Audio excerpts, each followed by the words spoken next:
Bien-aimés de Café Évangile, allez dans le monde entier, proclamez l'évangile à toute la création. Celui qui croira et sera baptisé sera sauvé. Celui qui refusera de croire sera condamné. Bien chers amis, nous célébrons en ce jour la solennité de l'ascension du Seigneur. 40 jours ont déjà passé après que nous avons célébré la résurrection du Christ. L'humanité a péché au début des temps et a perdu l'innocence originelle.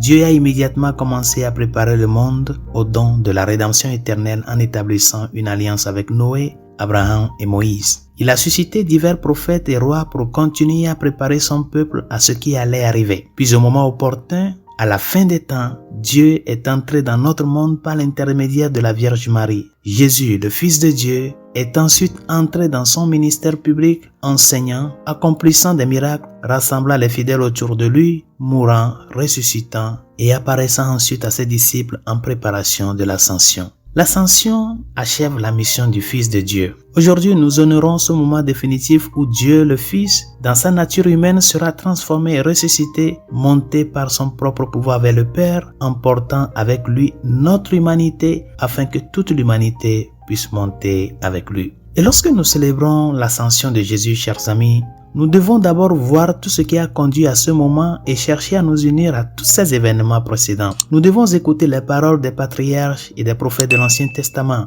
Nous devons surtout écouter les enseignements de Jésus dans le Nouveau Testament et embrasser ces paroles sans hésitation. Et nous devons nous unir à sa propre mort, mourir au péché afin de pouvoir participer à sa résurrection. Aujourd'hui, nous devons mieux comprendre l'invitation qui nous est faite à monter avec Jésus vers le Père. Nous devons comprendre que là où Jésus est allé, nous sommes invités à le suivre si seulement nous croyons, embrassons et vivons tout ce qui s'est passé jusqu'à ce moment glorieux. Chers amis, l'ascension a marqué la fin de la vie de Jésus sur terre, mais aussi le début de notre participation à la vie du ciel. Lorsque le Seigneur est monté, il a chargé ses disciples d'aller prêcher la bonne nouvelle à toute la créature. Il devait prêcher à tous le plan de salut de Dieu qui avait commencé à l'époque d'Adam et Ève et s'est achevé avec l'ascension. Résolution de ce jour.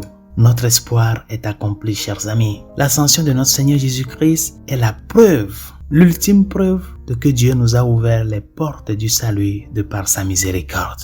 Par conséquent, que notre joie soit grande. La mort n'aura pas le dernier mot sur ta vie. Si tu demeures uni au ressuscité, qui est monté au ciel dans la chair, dans son humanité, emportant avec lui notre humanité, si tu crois en lui et si tu vis par rapport à son enseignement, sois rassuré que tu vivras la même vie à ses côtés. Par conséquent, chers amis, sachons que l'ascension du Christ, c'est le moment de la maturité de la vie chrétienne. Le Seigneur nous a laissé un commandement. Il nous a vu que nous sommes déjà matures pour continuer la mission. Il nous a confié des grands trésors, de porter le message du salut à tous ceux qui nous entourent. Il est le chemin, il est la vérité, il est la vie. Bonne journée, Dieu vous bénisse.